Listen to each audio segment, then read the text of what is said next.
Oke, terima kasih. Berikutnya, pertanyaan berikutnya ini terkait dengan ya apa sih yang dibahas dari bahasa lebih formal ya. Pertanyaannya adalah apa yang dibahas dalam filsafat umum, filsafat ilmu pengetahuan dan filsafat pendidikan agama. Oh, filsafat pendidikan tadi sudah. Apa yang dibahas dalam filsafat umum dan juga filsafat ilmu? Silahkan sebutkan 3 minimal. Ya, silahkan. Apa yang dibahas?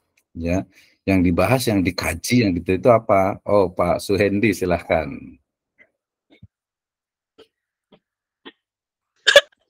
Ketekan, Pak.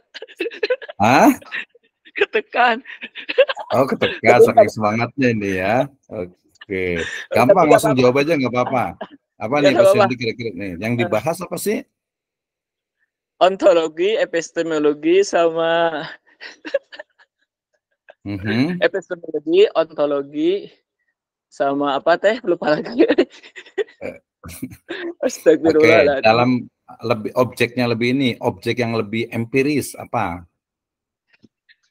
Objek yang lebih empiris adalah membahas tentang sesuatu yang ada, yang hakikat, membahas tentang hakikat wujud, baik itu hakikat wujud pencipta ataupun ciptaannya. Mhm. Terus yang kedua? Yang kedua, dengan bersumber kepada, baik itu yang bersumber kepada wahyu, bersumber kepada akal, ataupun bersumber kepada intuisi, serta Mhm. berdasarkan kepada tajribi atau penelitian yang merupakan scientific. Oke, itu eksistensi dari Tuhan ya. Nah, apa bedanya Ya. pembahasan dalam filsafat umum dengan filsafat Islam terkait dengan eksistensi dari God? Silakan.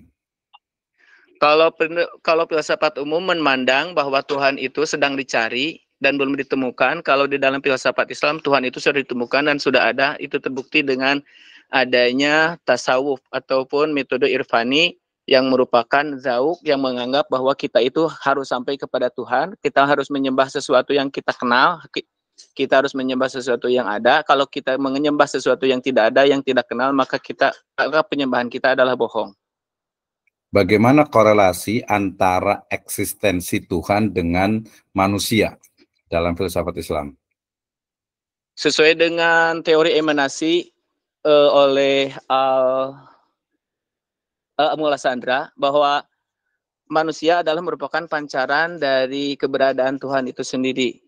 Sehingga kalau di zaman dulu ada yang namanya Al-Halaj yang menganggap bahwa mau manunggaling kaula Gusti, sementara di Indonesia ada tokoh yang bernama Sesi Tejenar yang menganggap ana al-haq, saya adalah wujud daripada Allah.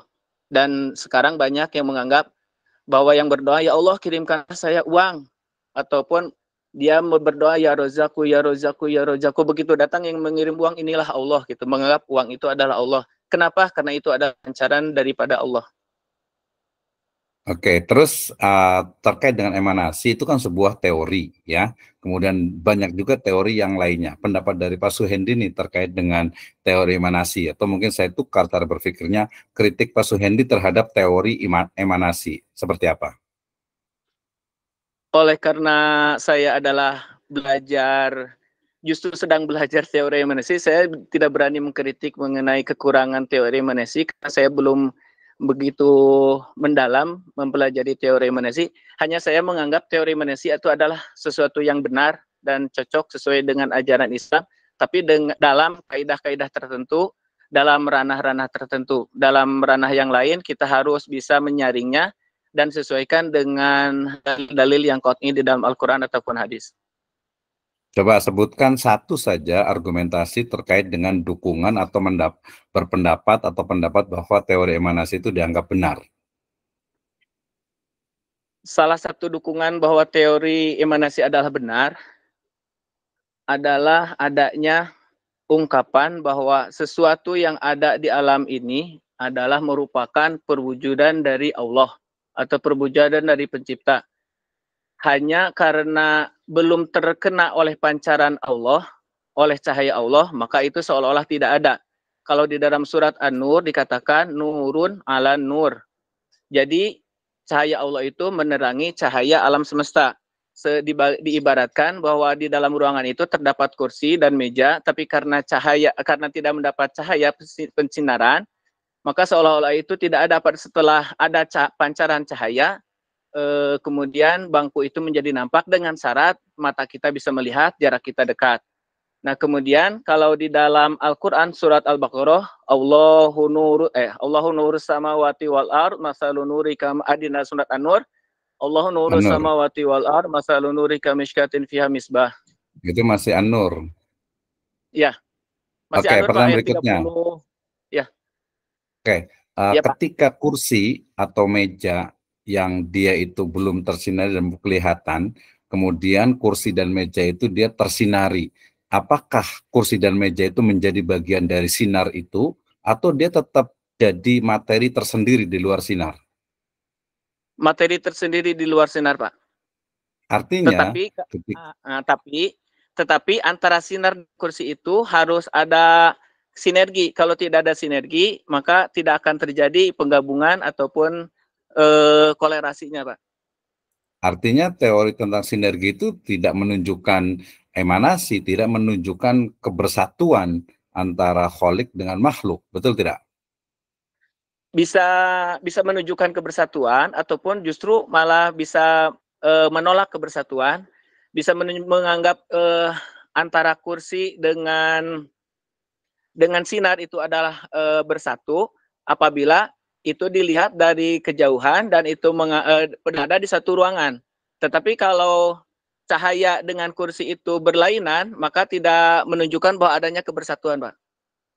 Iya, artinya bahwa kursi itu dia tetap kursi yang berada di luar cahaya, walaupun cahayanya itu mungkin dia menembus dan bisa menunjukkan kursi tersebut. Secara lebih spesifik antara cahaya Tuhan dengan manusia seperti apa korelasinya?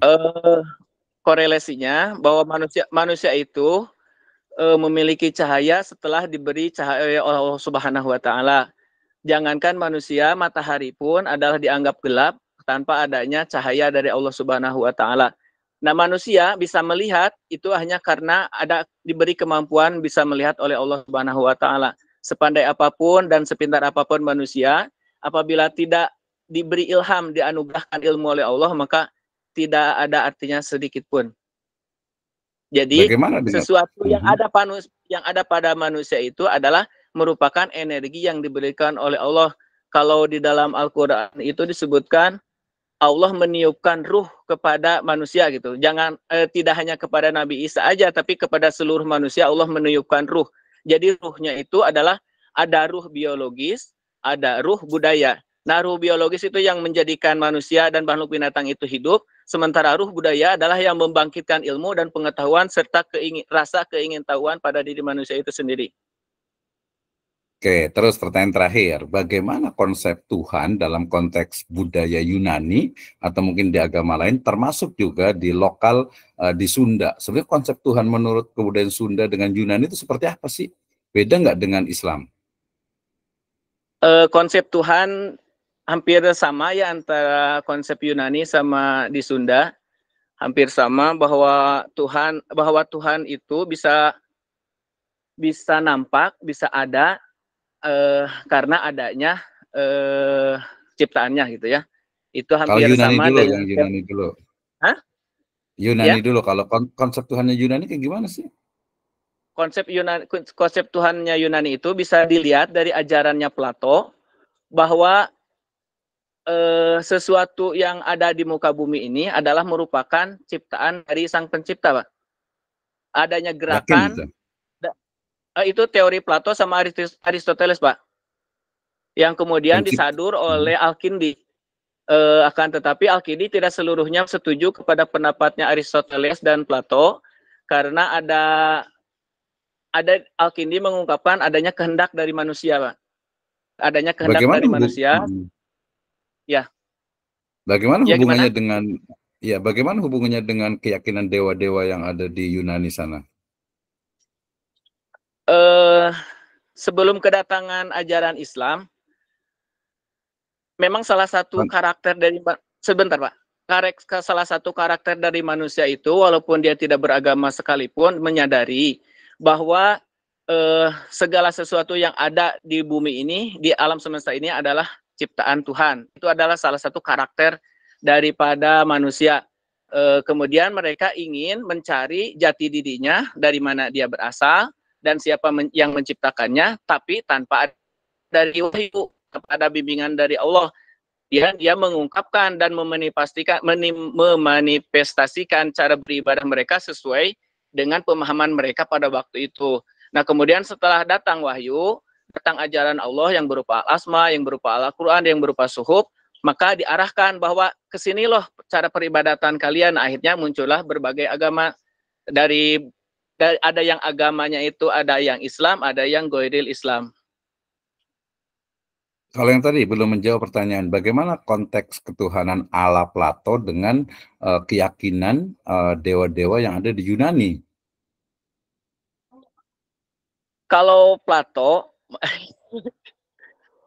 kalau Plato menganggap dewa-dewa yang ada di Yunani itu adalah mereka yang menciptakan alam, terus kemudian dewa itu ada berbagai macam dewa, ada dewa sedikitnya ada 3 lah, kurang lebihnya ada 3 dewa, ada tewa pencipta, ada tewa pemberi, dan kemudian ada dewa perusak. Walaupun turunannya banyak sekali dewa-dewa. Nah, kalau di dalam agama Islam itu digambarkan bukan ke Plato aja Tuhan, dulu, malaikatnya. Nggak usah ke Islam dulu, ke Plato dulu. Ya. Jadi pemahaman Plato tadi kan ada pencipta satu, kemudian bagaimana dengan dewa-dewa yang ada di Yunani itu, Plato itu kayak gimana pendapatnya? Jadi jangan ke Islam dulu. Oh ya, kalau Plato menyetujui apa yang diungkapkan, apa yang menjadi kepercayaan orang-orang Yunani bahwa adanya dewa-dewa tersebut, Pak. Berarti tadi nggak tepat dong ketika Plato mengatakan adanya one God gitu. Oh, dewa, jadi maksudnya ada dewa itu, ada yang mahadewa gitu, Pak. Ada yang mahadewa. Siapa mahadewa menurut Plato? Saya belum ngobrol, Pak, sama beliau, Pak. Ada dewa Zeus, ada dewa. Ya, oke lah. Terima kasih Mas Wedi. Mohon maaf, jadi nggak serius. Saya jadi nggak gerusuk. Mohon maaf, Pak. Enggak apa-apa sih, santai aja. Abah keren. Ya itu harus mendalam gitu, itu kajiannya itu. Ya. Karena memang kita belum sampai ke ini sih ya, belum sampai ke istilahnya itu ke akar terkait dengan tadi eksistensi ya, termasuk juga yang mana sih sering sekali kita itu memang hanya membaca, kemudian juga experience dari orang lain ya. Saya sendiri juga belum sih, cuman kalau saya lebih merangkum dan juga mencoba untuk kritis terhadap berbagai pemikiran yang ada gitu. Jadi bukan hanya menerima, bukan hanya juga langsung setuju, bukan juga menolak gitu. Dan kita meleverage lebih luas lagi gitu ya.